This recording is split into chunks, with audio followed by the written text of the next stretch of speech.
अस्सलाम वालेकुम। मुझे उम्मीद है कि आप सब खैरियत से होंगे। अच्छा, हम सब ने कभी ना कभी इस चीज़ को लाजमी एक्सपीरियंस किया होगा कि जब भी हम कहीं बाहर जाते हैं, हम किसी रेस्टोरेंट में खाना खाने के लिए जाएं, किसी पेट्रोल पंप पे जाएं, किसी मार्केट में जाएं, तो होता ये है कि हमें कुछ वहाँ पे छोटे छोटे बच्चे नज़र आते हैं और उन बच्चों के हाथों में कोई ना कोई चीज़ उन्होंने बेचने के लिए पकड़ी होती है। किसी ने कोई तस्बीह पकड़ी होती है, किसी ने 5-10 रुपये वाला कोई बिस्किट पकड़ा होता है, किसी ने कोई कलरिंग बुक पकड़ी होती है और वो बच्चे हमारे पास आते हैं और हमें उस चीज़ को ऑफ़र करते हैं कि हम उनसे वो चीज़ 5-10-15 रुपये में वो चीज़ को ख़रीद लें। अब ऐसी सूरत हाल में होता ये है कि हमारे दिल में सबसे पहले खुदा खौफी का एक जज्बा पैदा होता है और हम ये सोचते हैं कि यार हमने ये 5-10 रुपये में इस बच्चे से ये चीज़ को क्या ख़रीदना है। मैं ऐसा करता हूँ कि मैं पैसे भी इस बच्चे को दे देता हूँ और ये जो चीज़ है ये भी बच्चे के पास रहेगी ताकि किसी और को जाके बेच दें।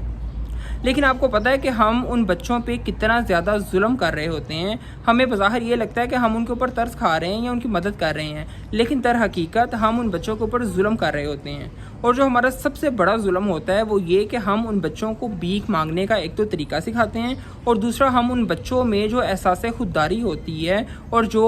ज़िंदगी में आगे बढ़ने का जज्बा होता है, हम उस जज्बे का गला घोंट रहे होते हैं, हम उस जज्बे को ख़त्म कर रहे होते हैं और हमें इस चीज़ का एहसास भी नहीं होता। फिर होता ये है कि हम आगे चल के इस चीज़ की शिकवे शिकायतें कर रहे होती है जी कि हम एक गरीब मुल्क से हैं, हमारे मुल्क में जो है वो तरक्की कोई नहीं है, हमारे मुल्क में जो है वो बहुत से लोग भीख मांगने वाले हैं और ये सब चीज़ें जो है वो आगे हमें चल के फेस करने को मिलती हैं। अब आप इस तस्वीर का दूसरा रुख देखें कि क्या ही अच्छा हो कि अगर हम उन बच्चों से वो चीज़ को ख़रीद लें और उस ख़रीदी हुई चीज़ के इवज़, ख्वाह वो 5 रुपये की है, 10 रुपये की, 15 रुपये की है, वो जितने की भी है, हम उस चीज़ के इवज़ उन बच्चों को कुछ ना कुछ पैसे दें। अब इस सूरत हाल में क्या होगा कि वो बच्चे खुद ब खुद उनमें एक तो सेल्फ़ कॉन्फिडेंस पैदा होगा और उनके अंदर इस चीज़ का जज्बा पैदा होगा कि हमने किस तरह किसी चीज़ को बेचना है और उस बेची हुई चीज़ से हमने पैसा कमाना है जो कि हलाल की कमाई होगी और हमने अपने घर वालों को वो हलाल की कमाई के पैसे जो है वो जाके देने हैं। अब आम तौर पे ये देखने को मिला है कि इस तरह के जो बच्चे होते हैं जो कि मार्केट्स में कोई ना कोई चीज़ को बेच रहे होते हैं और वो बेचना दर हकीकत उनका एक बहाना ही होता है। वो जो चीज़ें हैं वो सालों साल उनके पास ऐसे ही चलती रहती हैं और वो सालों साल उसी चीज़ से पैसे इकट्ठे करते रहते हैं क्योंकि हमारी एज अ कौम हम सब में इसी चीज़ का जज्बा पाया जाता है कि हम ये सोचते हैं कि हम जो है वो किसी ना किसी के साथ नेकी कर लेंगे। लेकिन ये नेकी नहीं होती, दर हकीकत हम खुद ये गुनाह कमा रहे होते हैं और इस गुनाह का जो इस जुर्म का जो सारा गुनाह है वो हमारे अपने ही कंधों पे है। अब देखें, आम तौर पे ये भी देखने को मिला है कि ये जो छोटे छोटे बच्चे होते हैं ये किसी न किसी गिरोह का, किसी न किसी गैंग का हिस्सा होते हैं। किसी न किसी गिरोह ने 50-60 बच्चे इस तरह गरीब घरों के इकट्ठे किए होते हैं और उन्हें मुख्तलिफ़ किस्म के एरियाज़ में भेज देते हैं कि जाओ यार तुम इस एरिया में चले जाओ, तुम इस एरिया में चले जाओ, तुम यहाँ पे खड़े हो जाओ और रात तक जितनी भी कमाई तुम करोगे वो सारी ला के तुम हमें दोगे और फिर हम उसमें से कुछ ना कुछ पैसे तुम्हें दे देंगे। या दूसरी सूरत हाल ये होती है कि जो इस तरह के बच्चे होते हैं इनके वालिदैन भी भीख मांगने वाले ही होते हैं और वो बहुत ही छोटी उम्र से अपने बच्चों में इस चीज़ को जो है वो उन्हें सिखा रहे होते हैं कि आपने किस तरह भीख मांगनी है, किस तरह आपने प्रोफेशनल तरीके से आपने इस तरह का ढोंग आपने करना है कि ये लगे कि आप जो है वो वाकई ही में ज़रूरत से हो और आप वाकई में इस चीज़ को बेचना चाह रहे होते हैं। अब मैं आपसे अपनी ज़िंदगी का एक पर्सनल एक्सपीरियंस शेयर करता हूँ कि जिसके बाद मुझे इस हकीकत का वाकई ही में एहसास हुआ। मैं एक दफ़ा ऐसी एक मार्केट में खड़ा था और वहाँ पे कोई छोटा सा बच्चा था जिसके हाथ में एक तो डस्टर था जिससे वो गाड़ियाँ साफ़ करता था और साथ में उसने एक वाइपर पकड़ा हुआ था ताकि गाड़ियों के जो शीशे वगैरह वो साफ़ कर सके उससे।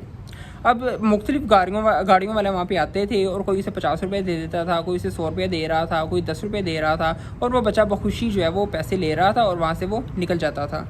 ऐसे ही हुआ कि वो बच्चा एक गाड़ी वाले के पास गया और उस गाड़ी में जो शख्स बैठा था वो समझदार था। अब उस आदमी ने क्या कहा कि उस आदमी ने उस बच्चे से कहा कि भाई पहले तो तुम मेरी सारी गाड़ी को साफ़ करो अच्छी तरह और जब गाड़ी को साफ़ कर लोगे तो फिर मैं तुम्हें कोई ना कोई पैसे दूंगा। अब बच्चे ने मजबूरन उस गाड़ी को साफ़ करना शुरू किया। अभी उसने थोड़ी ही गाड़ी साफ़ की थी कि वो जो आदमी अंदर बैठा हुआ था उसने बच्चे को दोबारा से बुलाया और उसने उसे 100 रुपया दे दिया। अब ये सारा सीन मैं एक साइड पे खड़ा होकर देख रहा था। पहले तो मुझे वो जो गाड़ी में बैठा शख्स था उसके लिए बहुत ही जो है वो ख़राब तासुर गया और मैंने सोचा कि यार ये कितना ज़ालिम इंसान है, अगर ये इसे 50 रुपये या 100 रुपये पहले ही दे देता तो इसमें क्या हर्ज था। लेकिन बाद में जब मैं घर आया और मैंने इस चीज़ को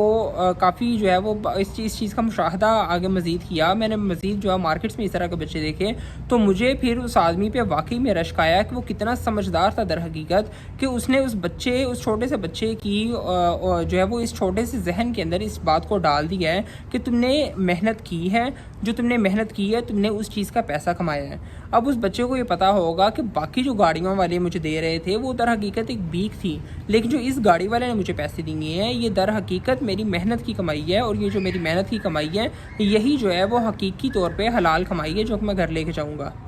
اب ہمارا یہاں پہ رویہ یہ ہونا چاہیے کہ ہم جو ہے وہ بچوں کے اندر اس طرح کی احساس ذمہ داری کو پیدا کرتے رہیں، اور ہم یہ جو بھیک مانگنے کا کلچر ہے اسے میکسیمم طور پہ ختم کرنے کی طرف آئیں۔ یہ ہمارے اپنے ہی ہاتھوں میں ہے کہ ہم اپنے بچوں کو کیا سکھا رہے ہوتے ہیں۔ ضروری نہیں ہے کہ آپ اپنے گھر کے بچوں کے اوپر ہی جو ہے وہ ساری کی ساری ان کی کاؤنسلنگ کریں، انہیں ہی اپنے جو ہے وہ عمل سے آپ سکھا رہے ہوں، بلکہ آپ اگر کہیں پہ بھی ہیں، کوئی بھی آپ کو بچہ نظر آتا ہے، کوئی بھی بڑا نظر آتا ہے، جہاں پہ بھی آپ کو انہیں نالج کی بات دے سکیں، تو آپ ضرور انہیں اپنے جو ہے وہ عمل سے ان چیزوں کا احساس کروایا کریں کہ یہ کتنا ضروری ہے۔